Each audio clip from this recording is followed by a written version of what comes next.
আমি সারা দেশবাসীকে সতর্ক করতে চাই, আমাদের হাতে সে খুচরা পাইকারি যেই হোক না কেন আমরা আইনের আওতায় আনব, তাদের বিরুদ্ধে কঠোর ব্যবস্থা নিব।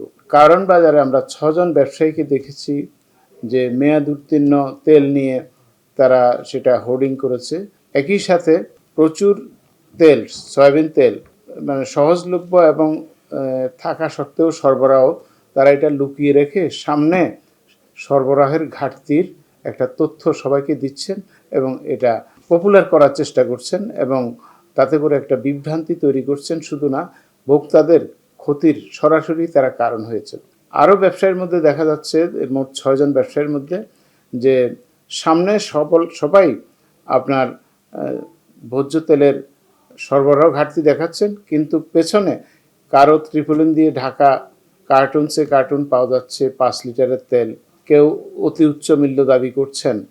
এটা অত্যন্ত দুঃখজনক, হতাশাজনক। আমি সারা দেশবাসীকে সজাগ করতে চাই, সতর্ক করতে চাই, আমাদের হাতে সে খুচরা পাইকারি যেই হোক না কেন আমরা আইনের আওতায় আনব, তাদের বিরুদ্ধে কঠোর ব্যবস্থা নিব।